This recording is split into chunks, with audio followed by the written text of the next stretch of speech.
మనుషుల్లో దేవుని ఇష్టం నెరవేరుతుంది. డిప్లొమా బైబిల్ థియాలజీ 2వ సంవత్సరం పాఠం. ఇలా పరలోకమందున్న మన కన్న తండ్రి అయిన దేవుని ఇష్టాన్ని భూమి మీద గల మనుషులలో నెరవేర్చబడబడుతుందా అనే పాఠం ఈరోజు మనం నేర్చుకున్నాము. ఈరోజు ప్రపంచంలో ఉన్న ప్రతి ఒక్క మనుషులు అయిన దానికి కాని దానికి నా ఇష్టం అనే పదాన్ని ఉపయోగించడం జరుగుతుంది.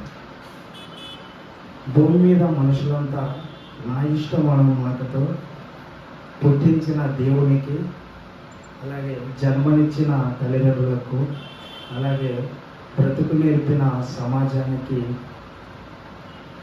ఎదురు తిరిగి గర్వంతో విరవీగుతున్నారు. ఎవరిని ఇష్టాలు ఉన్నా లోకాన్ని అందు కలిగించిన సృష్టికర్తకు కూడా మన పైన ఇష్టం ఉన్నదనే ఆలోచన ఏ మనిషి కూడా చేయకపోవడం అవివేకం.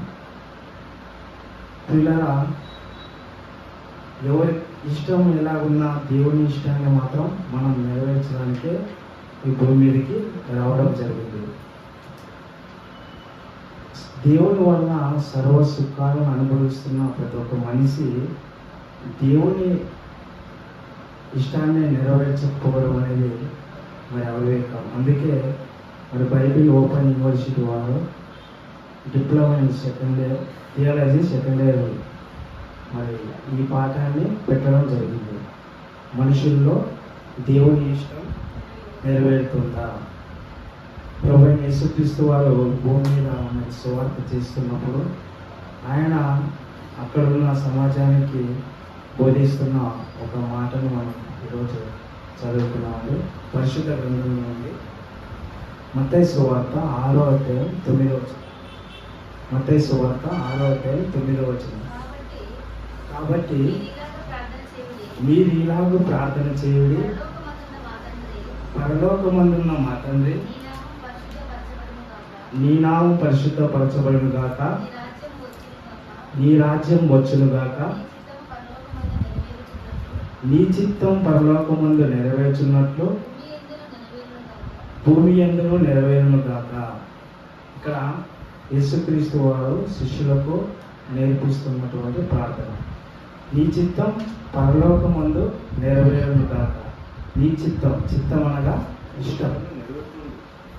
నీ చిత్తం అంటే ఇష్టం పరలోకమందు నెరవేరినట్లు భూమి మీద నెరవేరును గాక. అంటే దేవుని యొక్క ఇష్టం ఎక్కడ నెరవేరుతుందట? పరలోకంలో.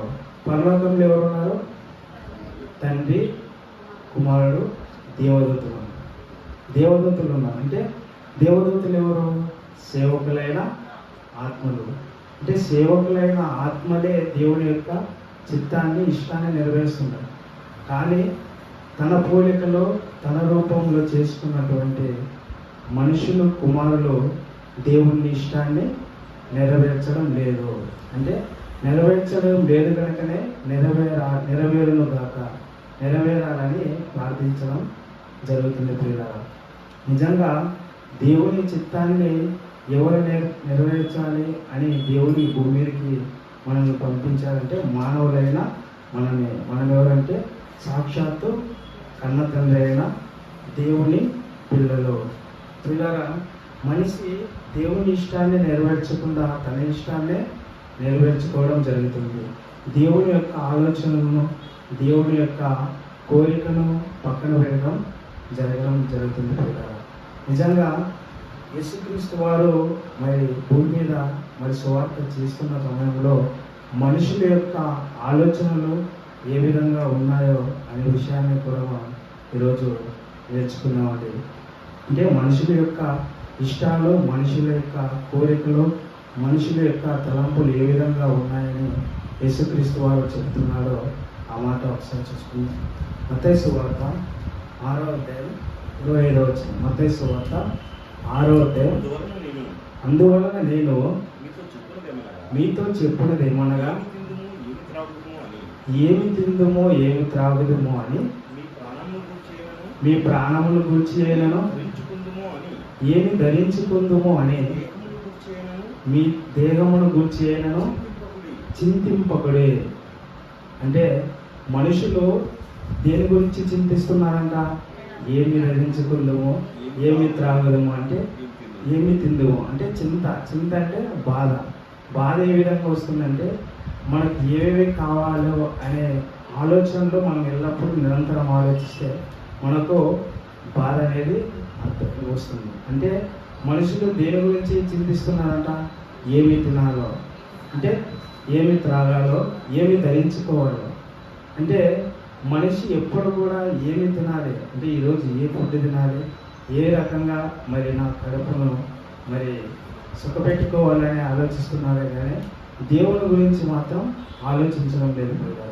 అంటే ఎగ్జాంపుల్ మనం ఉదాహరణ చూసుకున్నట్లయితే మనుషులు సంపాదించుకుంటారు పల్లెటూరులో, మరి కొన్ని పంటలు వేసి ధాన్యాన్ని ఎక్కడ తెచ్చుకుంటారో ఇళ్ళలోకి తెచ్చుకొని కొట్లలో పెట్టుకుంటారు.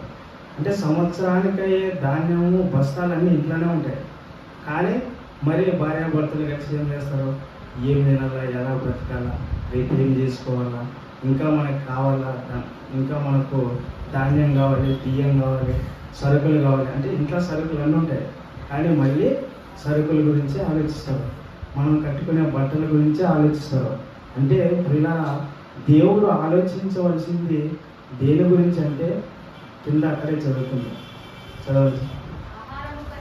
ఆహారం కంటే ప్రాణమును, వస్త్రము కంటే దేహమును గొప్పవి కావా.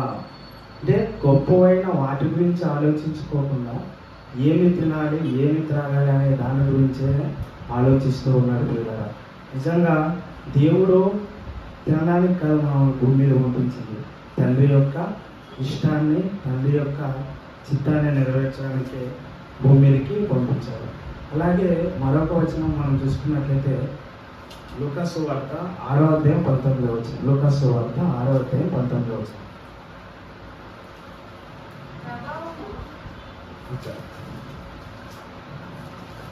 కొట్లలో ధాన్యము నా ప్రాణమా తినుము త్రాగము సుఖించమనే మాట. ఓకే, 12వ అధ్యాయము 18వ వచనం. సార్ అప్పుడతడు నా పంటను సమకూర్చుకున్నటకు నాకు స్థలం చాలదు కనుక నేనేమి చేతునని తనలో తాను ఆలోచించుకొని నేను ఇలాగ చేతును, నా కొట్లు విప్పి వాటికంటే గొప్ప వాటిని కట్టించి అందులో నా ధాన్యం అంతటిని, నా ఆస్తిని సమకూర్చుకొని నా ప్రాణంతో ప్రాణమా అనేక సంవత్సరములకు విస్తారమైన ఆస్తి నీకు సమకూర్చబడినది, సుఖించుము తినుము త్రాగుము సంతోషించమని చెప్పుకుందు అనుకోను. అంటే అనేక సంవత్సరాలకు తనకు కావాల్సిన ధాన్యాన్ని అంతటిని సమకూర్చుకున్నాడట. అంటే తిండి ఎక్కువైనా కూడా దేవుని గురించి ఆలోచిస్తాడంటే ఆలోచించాలి, ఎలా సుఖపడాలనే ఆలోచనలోనే మనిషి ఈరోజు బ్రతుకుతూ ఉన్నారు పిల్లలు. నిజంగా మరి ఆకాశ పక్షులను దేవుడు చూపిస్తూ ఆకాశ పక్షులు అవి వ్యక్తవు, కోయవు, కొట్లలో కూర్చుకున్నావు, అయినాను మీ పరలోకపు తండ్రి వాటిని కూర్చున్నాడు. అంటే ఆకాశ పక్షులు ఎప్పుడైనా మరి ఏదైనా వ్యవసాయం చేసుకొని పంటలు పండించుకొని తిన్నా, ఆహారం తెచ్చుకొని తినలే. అవి ఎప్పుడు దాని గురించి అంటే ఏమన్నా ఉన్నాయా, దానికి గింజలు కానీ తర్వాత నీళ్ళు కానీ ఎక్కడైనా సమకూర్చుకున్నాయా? ఏమీ ఎప్పుడూ కూడా సమకూర్చుకోలే. అంటే ఏమి లేకపోయినా అవి చింతపడలే, దేవుని గురించి ఆలోచించారు. అంటే దేవుని ఇష్టాన్ని నెరవేరుస్తున్నాయి కాబట్టి ఆకాశ పక్షులకు కానీ తర్వాత భూజంతువులకు కానీ దేవుడే ఆహారాన్ని ఇస్తూ ఉన్నారు. అంటే దేవుని ఇష్టాన్ని అవి నెరవేరుస్తున్నాయి కాబట్టి వాటి యొక్క ఇష్టాన్ని దేవుడు నెరవేర్చడం జరుగుతుంది పిల్లలు. నిజంగా మరి మనం పాత నిబంధన కాలంలో ఒక మహాభక్తుడు ఉన్నారండి.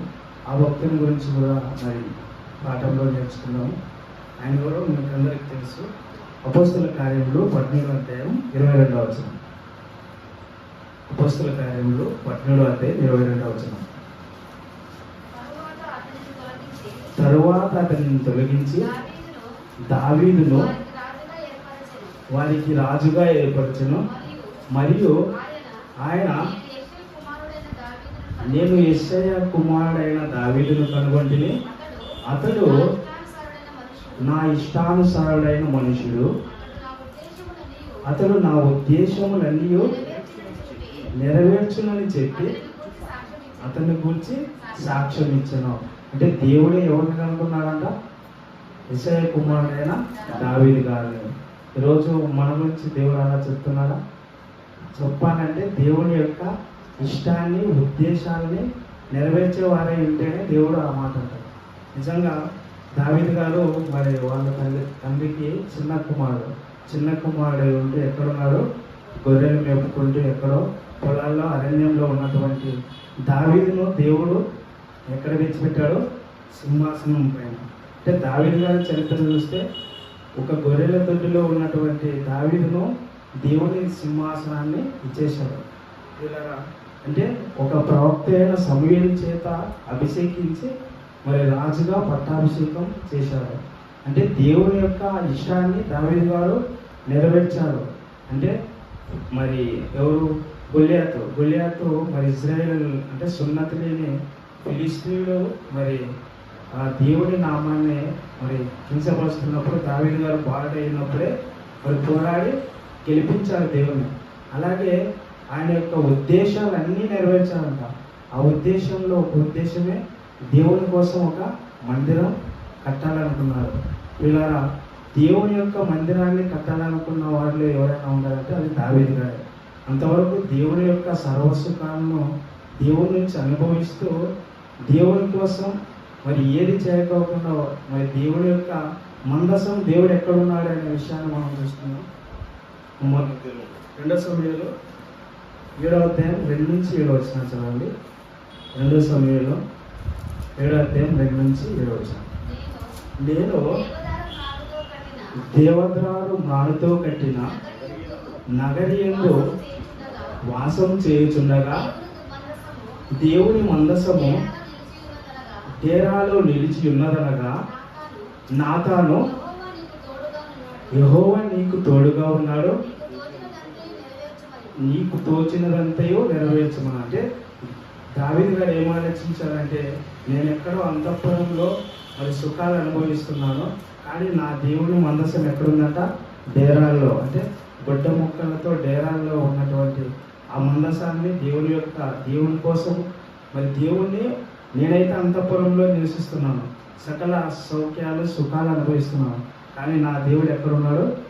డేరాల్లో ఉన్నాడు అని బాధపడుతూ దేవునికి ఒక మందిరాన్ని కట్టించాలని దావీదు గారు తన హృదయంలో నిశ్చయించుకోవడం జరిగింది. అంటే తన యొక్క ప్రవక్త అయిన నాతానుతో చెప్పడం జరిగింది.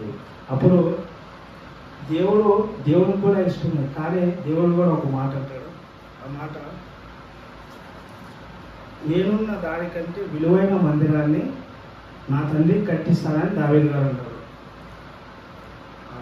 7వ వచనం చూడండి ఒకసారి.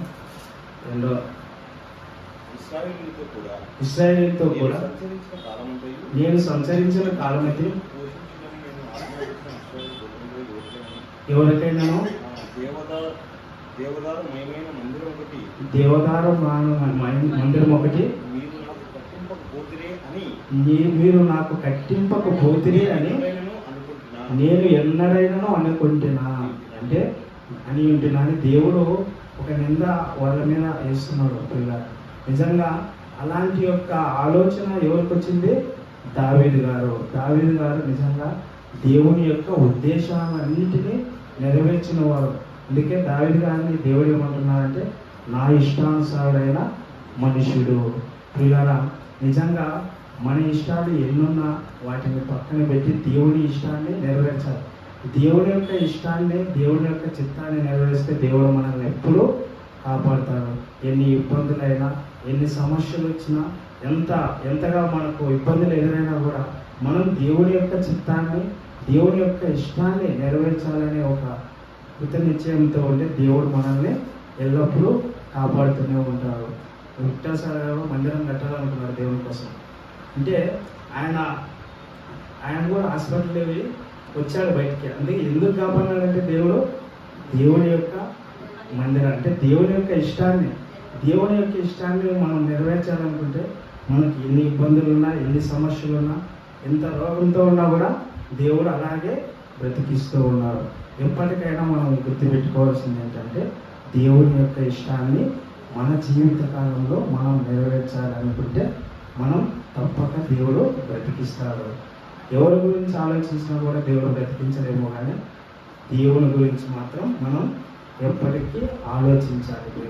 అలాగే ఈరోజు మరి ఉదాహరణకు సమాజంలో తీసుకుంటే భర్త భార్య కోరిక తీర్చలేడు, అలాగే భార్య భర్త కోరిక తీర్చలేదు, అలాగే తల్లిదండ్రులు ఇష్టాన్ని నెరవేర్చని పిల్లలు కూడా ఉన్నారు. అంటే ఇలాంటి వారు ఉన్నా, ఎందుకంటే వాళ్ళు బాధ్యత లేకుండా ఉన్నారు కాబట్టి వారు వాళ్ళ ఇష్టాన్ని నెరవేర్చలేరు. కాబట్టి పిల్లరా, మనము భార్య కోరిక నెరవేర్చాలని, భర్త కోరిక నెరవేర్చాలని, పిల్లల కోరిక నెరవేర్చాలని మనం ఎప్పుడు అనుకోకూడదు. మనం దేవుని ఇష్టాన్ని నెరవేరిస్తే దేవుడు వారి యొక్క ఇష్టాలను నెరవేర్చడం జరుగుతుంది పిల్లలు. అలాగే మోషే గారి గురించి కూడా మనం మోషే కాలంలో దేవుడు ఎలా వారిని ఇష్టపడి ఎలా పోషించాడు అనే విషయాన్ని కూడా మనం నేర్చుకున్నాం పిల్లలు. నెహెమ్యా గ్రంథము 9వ అధ్యాయం 19వ వచనం. వారు ఎడారిలో ఉండగా నీవు బహు విస్తారమైన కృప కలిగిన వాడవై వారిని విసర్జింపలేదు, మార్గము గుండా వారిని తోడుకొని పోవుటకు పగలు మేఘస్తంభమును, దారిలో వారికి వెలిగించుటకును, రాత్రి అగ్ని స్తంభమును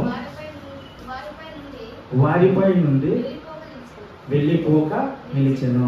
ఇలా ఇక్కడ సందర్భం ఏమిటంటే ఐగుప్తులో సుమారుగా 430 సంవత్సరాలు ఐగుప్తు బానిసత్వంలో ఇజ్రాయెల్లో మరి ఆ కఠిన బానిసత్వం చేస్తున్న సందర్భంలో దేవుడైన తండ్రి మరి మోషే నాయకుడిని పుట్టించి ఐగుప్తుల నుంచి మరి ఆ అరణ్య మార్గంలో దేవుడు ఎంతమంది నడిపించాలని చూశారో 6 లక్షల మంది. అంటే 6 లక్షల మంది కాదు, ఇంకా ఉన్నారు, స్త్రీలు ఉన్నారు, పిల్లలు ఉన్నారు, కానీ 6 లక్షల మంది అనే ఉంది కాబట్టి 6 లక్షల మందిని నడిపిస్తున్నప్పుడు దేవుడు వారిని ఎలా పోషించాడు, దేవుడు వారి ఇష్టాన్ని ఎలా పోషించాడంటే వారికి కావాల్సిన తిండి పెట్టారు.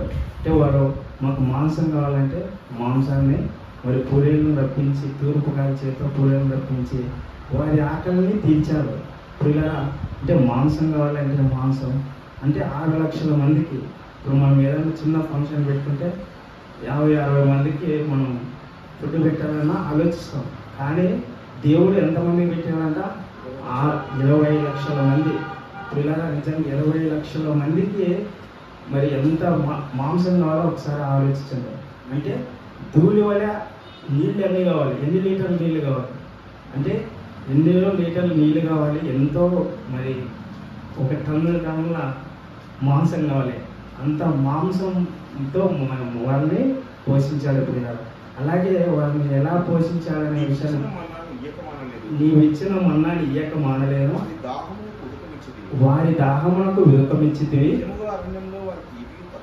నిజముగా అరణ్యంలో వారికి ఏది తక్కువ కాకుండా 40 సంవత్సరములు వారిని పోషించితివి, వారి వస్త్రములు పాతగిలిపోలేదు, వారి కాళ్ళకు వాపు రాలేదంటే ఎన్ని సంవత్సరాలు అంటే ఇప్పుడు ఎండాకాలం మనము ఈరోజు వేసుకున్న షర్టు రేపు వేసుకుంటేనే మనకు అసహ్యంగా ఉంటుంది.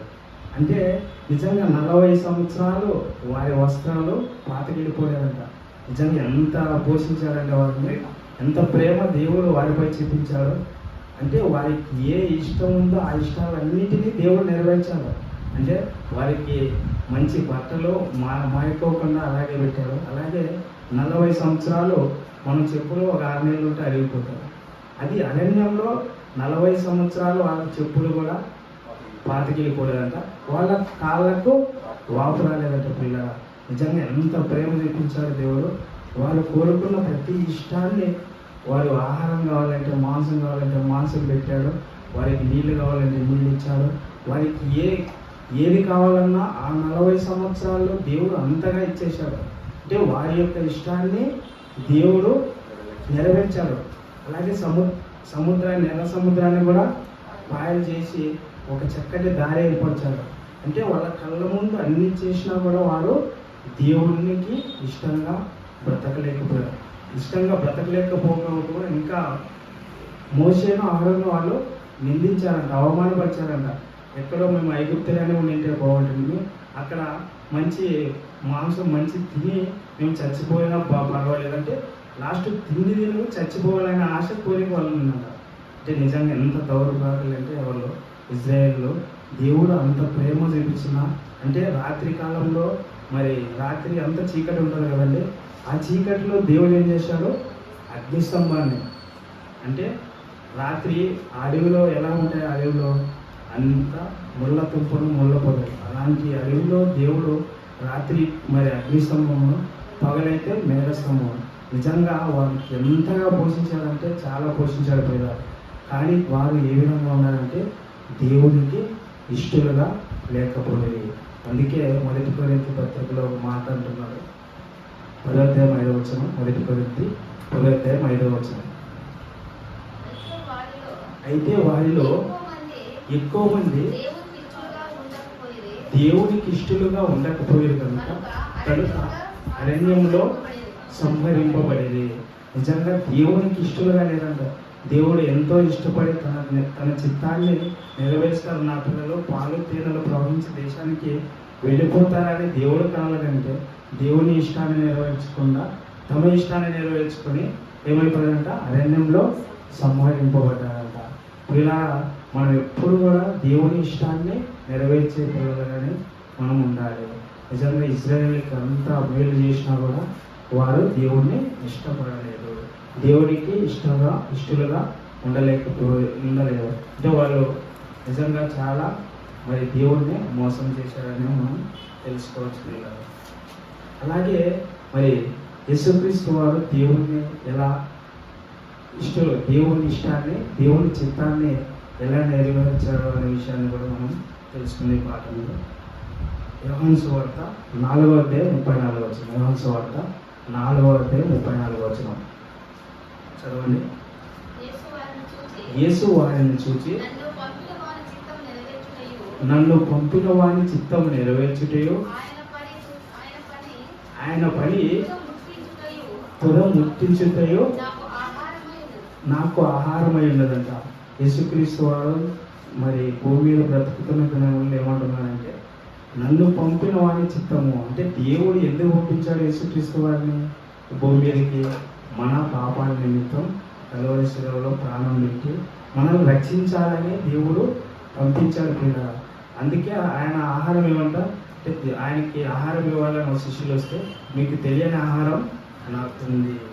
అందుకే మరి ఎబ్రీయులకు రాసిన పత్రికలో యేసుక్రీస్తు వారి భూమి మీదకి ఎందుకు వచ్చారు అనే విషయాన్ని కూడా మనం నేర్చుకున్నామండి. ఎబ్రీయులకు రాసిన పత్రిక అపోస్తలుడైన పౌలు గారు 10వ అధ్యాయం 7వ వచనం. ఎబ్రీయులకు రాసిన పత్రిక 10వ అధ్యాయం. అప్పుడు నేను గ్రంథపు చుట్టలో నన్ను గూర్చి వ్రాయబడిన ప్రకారం దేవా నీ చిత్తం నెరవేర్చుటకు ఇదిగో నేను వచ్చి ఉన్నానంటే, అంటే దేవుని యొక్క ఇష్టం ఏంటంట, తండ్రి చిత్తం ఇష్టం ఏమిటంట, నా కుమారుడు వెళ్ళి మరి భూలోకంలో నా పిల్లల నిమిత్తం ప్రాణం పెట్టి రక్షించాలి.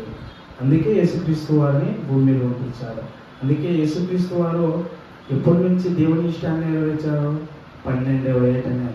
నిజంగా ఆ 12వ ఏటనే యేసుక్రీస్తు వారిని తల్లిదండ్రులు వెతకడానికి వెళ్ళినప్పుడు యేసుక్రీస్తు వారు ఒక అద్భుతమైన మాట అంటారు. ఏమంటే మీరే లూకాసు వార్త 2వ అధ్యాయం 49. లూకాసు వార్త 2వ అధ్యాయం 49 ఒకసారి చదవాలి. మీరేలా నన్ను వెతుకుచుండిరి, నేను నా తండ్రి పనుల మీద ఉండవలనని మీరు ఎరుగరా అని వారితో చెప్పాను. యేసు తండ్రి ఇష్టాన్ని నెరవేర్చుటకు బ్రతుకు కాలమంతా మరి తన బ్రతుకుని ఇచ్చేశాడు పిల్లలు. అంటే సిలువనికి ప్రాణాలని మన కోసంగా అర్పించారు. అది దేవుని యొక్క ఇష్టం. యేసుక్రీస్తు వారికి ఎప్పుడు మరి అధికార దాహం, అలాగే ఆయనకు అహంకారము, దోపిడి, మానాయుధాలు పట్టుకుని ఆయన చేయలేదు. ఆయన ప్రేమతోనే ఈ ప్రపంచాన్ని జయించాడు. పిల్లరా, నిజంగా ఆయన స్వార్థం లేని ప్రేమ వల్లే ఈరోజు మనము బ్రతుకుతున్నాం. ఈరోజు మనము బ్రతుకుతున్నాం అంటే కారణం ఏంటంటే యేసుక్రీస్తు వారు మనకు మరి ప్రాణాన్ని అర్పించినారు కాబట్టి మనము చక్కగా బ్రతుకుతున్నాం. ఈరోజు మనమందరము మరొకనొక సమయంలో చనిపోయినా కూడా తిరిగి లేస్తామనే ధైర్యాన్ని ఎలా వచ్చిందంటే మనకు యేసుక్రీస్తు వారు తండ్రి ఇష్టాన్ని నెరవేర్చాడు కాబట్టి మనము మరి చక్కగా బ్రతుకుతున్నాం. పిల్లలు, నిజంగా ఎవరెవరు తండ్రి ఇష్టాన్ని నెరవేర్చారు? ఒక దావీదు గారు దేవుని ఇష్టాన్ని నెరవేర్చారు.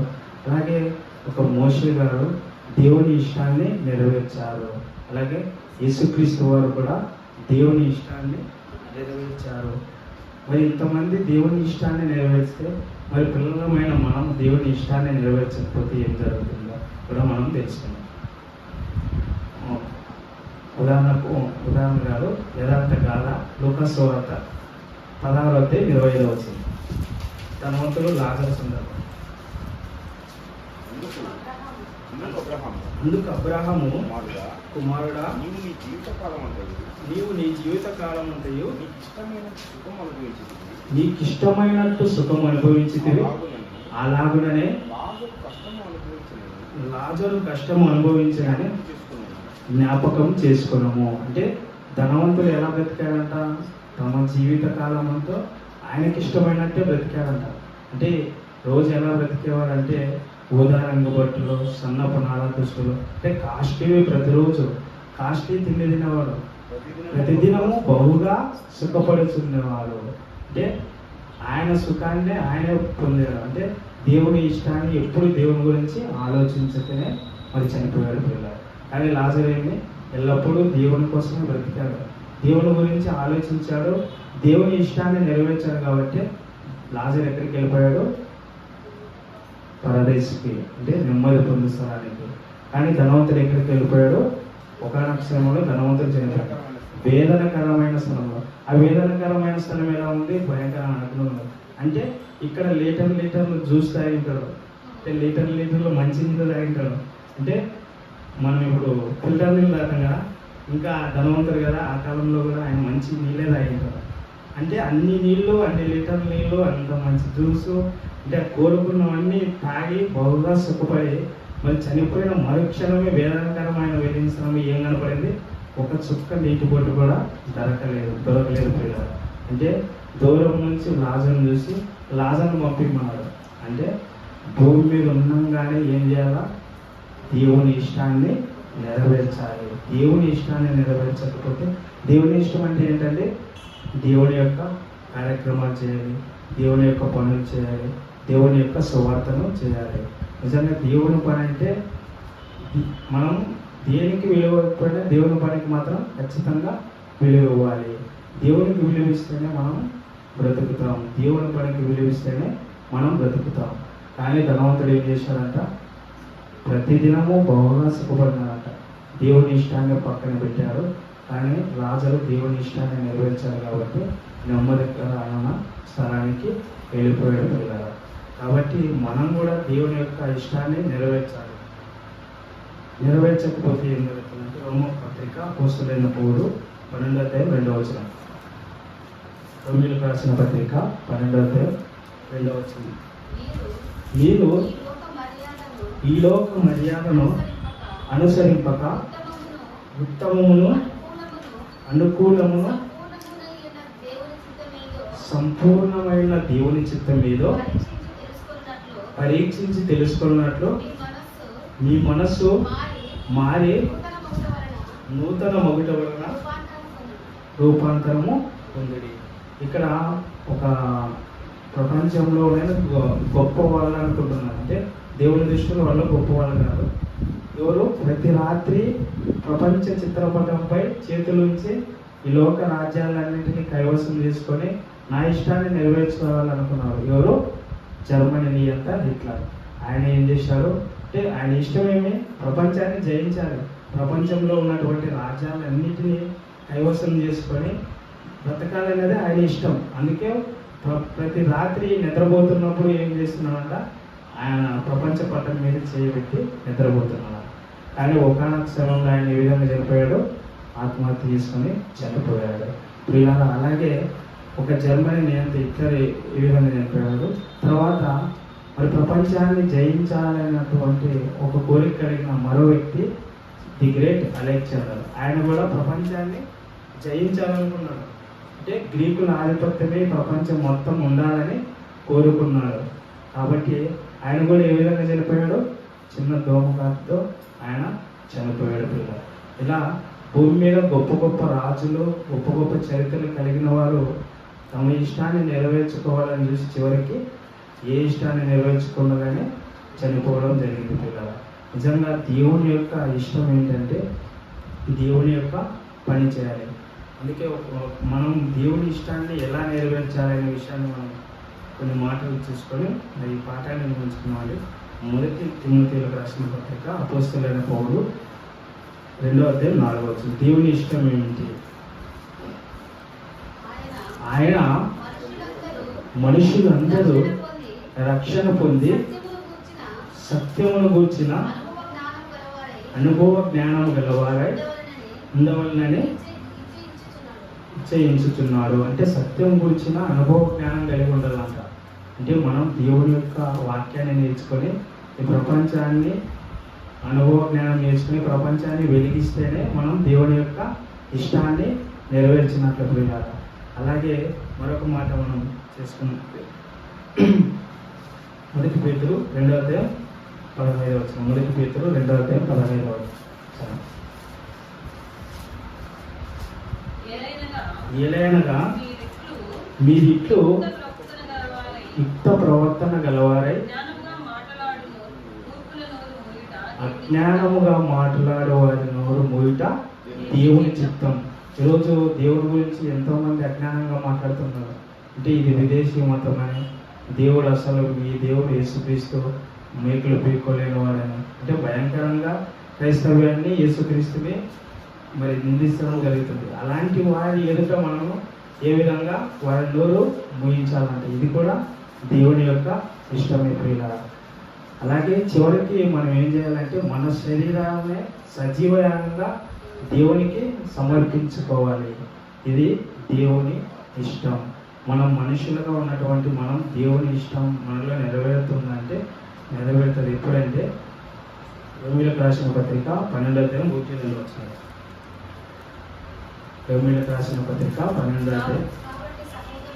కాబట్టి సహోదరులారా, పరిశుద్ధమును దేవునికి అనుకూలమైన సజీవ యాగముగా మీ శరీరములను ఆయనకు సమర్పించుకోవాలని దేవుని వాత్సల్యమును బట్టి మిమ్మల్ని బతిమాలుకొనుచున్నాను. అంటే మన శరీరాలని సజీవ యాగంగా దేవునికి అప్పగిస్తే అదే దేవుని యొక్క ఇష్టం. దేవుని యొక్క ఇష్టాన్ని మనం ఏ విధంగా నెరవేరుస్తామంటే దేవుని యొక్క ఇష్టాన్ని నెరవేర్చడానికి దేవుడు దేవదూతలకు ఇవ్వాలి, సేవకులైన ఆత్మలకు ఇవ్వాలి.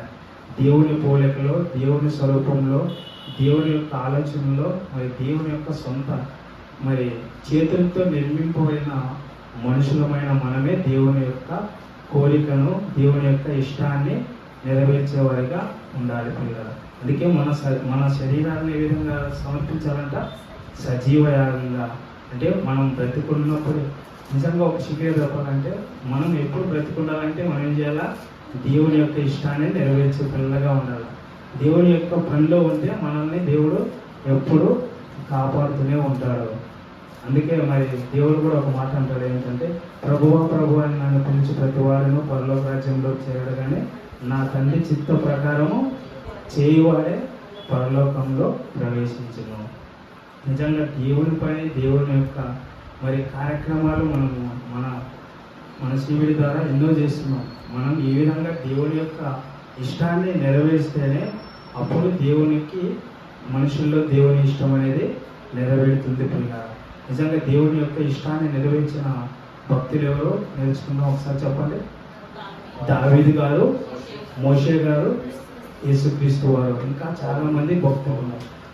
పౌలు, విశ్వాస వీరులు, హెబ్రీయులకు రాసిన పత్రికలో మీద వారందరూ కూడా దేవుని యొక్క ఇష్టాన్ని నెరవేర్చడానికి వారందరూ హతసాక్షులు అయిపోయినారు. మనం కూడా సువార్తలో ప్రాణం పెడితే అప్పుడు మనము దేవుని యొక్క ఇష్టాన్ని నెరవేర్చిన వారుగా మనం భూమి మీద మిగిలిపోతాం పిల్లలు. అంటే మనుషుల్లో దేవుని ఇష్టం నెరవేరుతుందా అంటే నెరవేరుతుంది. ఎప్పుడు మన శరీరాలను సజీవయాగంగా దేవునికి సమర్పిస్తేనే. కాబట్టి విన్న ఈ మాటలను బట్టి మీకు అందరికీ వందనాలు తెలియజేసుకుంటూ చిన్న ప్రార్థన చేసుకుని ముగించుకున్నాం. మమ్మల్ని మిక్కిలిగా ప్రేమించిన మా ప్రియ పరలోకమున్న మా కన్న తండ్రి, మీ కుమారుడు మా రక్షకుడైన యేసుక్రీస్తు నామముపై వందనాలు తండ్రి. తండ్రి, మనుషుల్లో దేవుని ఇష్టం నెరవేరుతుందండి అనే పాఠాన్ని మాకు మరి నేర్పించిన విధానాన్ని బట్టి మీకు వందనాలు కృతజ్ఞతలు తండ్రి. మేము కూడా తండ్రి మీ ఇష్టాన్ని నెరవేర్చే బిడ్డలుగా మేము ఈ జీవితకాలంలో మీకు ఇష్టమైనట్టుగా బ్రతికి మీ ఇష్టాన్ని నెరవేర్చే బిడ్డలుగా మేము బ్రతకడానికి కృప సహాయాన్ని దయచేయండి తండ్రి. అలాగే తండ్రి మరి రాలేనటువంటి వారు కూడా మరి క్లాసులకు వచ్చి మంచి మాటలు నేర్చుకునే అవకాశం వారికి కూడా దయచేయండి తండ్రి. అలాగే తండ్రి మరి రేపటి దినం తండ్రి మరి బర్త్డే కార్యక్రమంలో కూడా మరి అన్నింటిలో వచ్చి నీ యొక్క మహాజ్ఞానాన్ని నేర్చుకొని నీకు ఇష్టలుగా మరి ప్రతి ఒక్కరూ బ్రతికిలాగా దయచేయండి తండ్రి. అలాగే తండ్రి మరి సంఘాన్ని నడిపిస్తున్నటువంటి మీ కుమారుడు విక్రమస్వామి గారికి మంచి ఆరోగ్యాన్ని బలాన్ని శక్తిని దయచేసి తండ్రి మరి ఏ కార్యక్రమాలు అయితే మరి జీవితకాలంలో చేయడంతో వాటన్నిటినీ మరి మీరు నెరవేర్చాలని కోరుకుంటున్నాం తండ్రి. అలాగే తండ్రి మరి ప్రకాశం గారి నిమిత్తం ప్రార్థిస్తున్నాం తండ్రి. ఆయన సేవ చేస్తున్న సేవలో కూడా నిరంతరంగా ఉండి మరి నడిపిస్తారని కోరుకుంటూ, అలాగే తండ్రి మన సంఘంలో ఎవరైతే అనారోగ్యంతో బాధపడుతున్నారో వారందరికీ కూడా మంచి ఆరోగ్యాన్ని బలాన్ని శక్తిని దయచేసి తండ్రి మీకు ఇష్టంగా ఉండాలంటే ఎల్లప్పుడూ మీ పనిలో ఉండే భాగ్యం మరి సంఘానికి అంతటికీ దయచేస్తారని కోరుకుంటూ మా ప్రభుత్వం పిలుపు యేసుక్రీస్తు నామమున ఈ ప్రార్థన అడిగి పెడుకుంటున్నాం.